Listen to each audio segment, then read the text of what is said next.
تو عمومی طور پہ رشتہ داریوں کے اندر بعض رشتہ دار بہت تلخیاں دیتے ہیں، زندگی کے اندر زہر بھر دیتے ہیں، لیکن اگر کبھی وہ مجبور ہوں تو ان کی اعانت کریں، اور ان کا رویہ کچھ بھی ہو، زہرناک ہی ہو، لیکن آپ کا رویہ خوبصورت ہونا چاہیے۔ آپ مجھے اگر پوچھیں کہ سب سے بہترین صدقہ، سب سے افضل صدقہ کون سا ہے، تو سب سے افضل صدقہ جو مجبور ناراض رشتہ دار کو دیا جائے، جو رشتہ دار آپ کا شریک بن کے ہر جگہ پہ کھڑا ہوتا ہو، ہر خاندانی میٹنگ میں، ہر خاندانی ایونٹ میں آپ کے مخالف کھڑا ہوتا ہو، آپ کو نیچا دکھانے کی کوشش میں لگا رہتا ہو، اور کسی وجہ سے وہ کمزور پڑ جائے، مالی مشکلات میں مبتلا ہو جائے، اور آپ اس کی مدد کرنے کی پوزیشن میں ہوں، تو آپ کا نفس آپ کو کبھی بھی اس کی مدد کرنے پہ آمادہ نہیں کرے گا، آپ کا نفس روکے گا، آپ کہے گا کہ یہ تو ہمارا شریک ہے، تو سانپ کو دودھ پلائیں، اب تو اس کا سر پاؤں تلے آیا ہے، اس کو تو کچل دے، یہ تو میرا دشمن ہے، اس کو طاقت دوں۔ نفس کبھی بھی نہیں چاہے گا کہ اپنے شریک دشمن کی مدد کی جائے، لیکن سب سے افضل صدقہ وہی ہے جو ناراض رشتہ دار کو دیا جائے، اس لیے کہ اس میں نفس شامل نہیں ہوگا، اور جس عمل میں آپ کا نفس شامل نہیں ہوتا اس عمل سے تمہارا رب راضی ہوتا ہے۔ تو رشتہ داروں کے ساتھ سلوک اچھا کرنا، رشتہ داروں کے ساتھ رویہ خوبصورت کرنا، یہ تمہاری زندگی کا اسلوب۔ مجھے بتائیے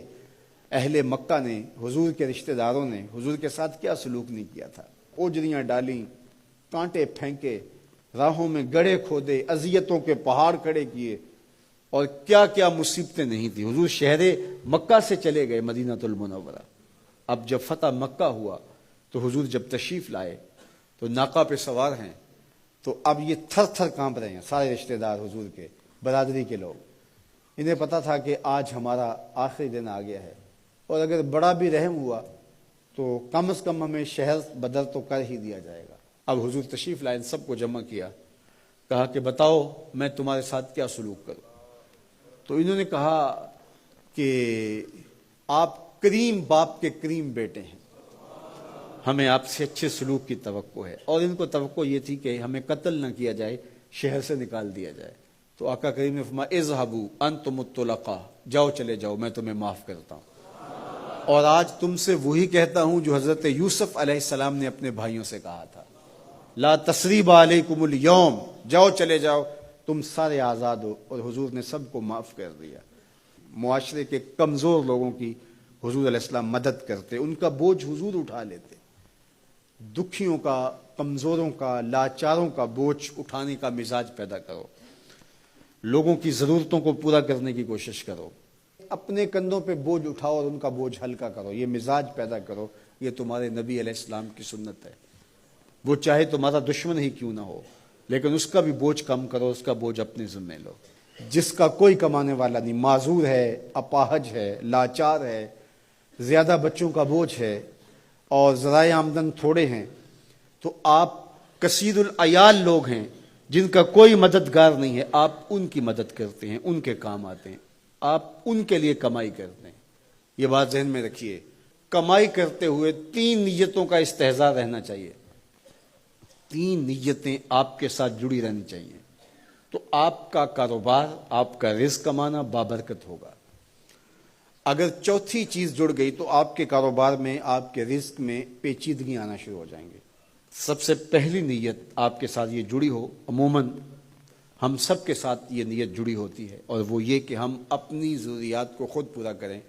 اور سوال کی ذلت سے بچیں۔ دوسرا مقصد، جو میرے زیر کفالت لوگ ہیں، وہ بچے ہیں، بیوی ہے، بوڑھے والدین ہیں، وہ چھوٹے بہن بھائی ہیں، یا جو لوگ بھی میرے زیر کفالت ہیں، ان کی ضروریات کو میں نے پورا کرنا ہے، اور اس کے لیے میں یہ رزق کما رہا ہوں۔ تیسرا مقصد ہمارے ساتھ جڑا ہونا چاہیے، اور جب بھی ہم کمائی کر رہے ہیں تو ہمارے ذہن میں یہ بات ہو کہ معاشرے کے وہ لوگ، وہ میری گلی میں ہیں، میرے رشتہ داروں میں ہیں، میرے محلے میں ہیں، یا کہیں اور ہیں، جن کا کوئی کمانے والا نہیں ہے اور مجبور ہیں، میں ان کی مدد کروں گا۔ اللہ مجھے اس کاروبار سے، اس وسیلہ رزق سے اتنا عطا کر دے کہ میں اپنے بچوں کی کفالت بھی کروں گا، اپنی ضرورت بھی پوری کروں گا، اپنے والدین کی خدمت بھی کروں گا، اور معاشرے کے ان کمزور لوگوں کی مدد بھی کروں گا۔ وہ کام جن کے ذرائع نہیں ہوتے آمدن کے، بلکہ اخراجات ہوتے ہیں میں ان کاموں میں لگوں گا، مدارس دینیہ ہیں، مساجد ہیں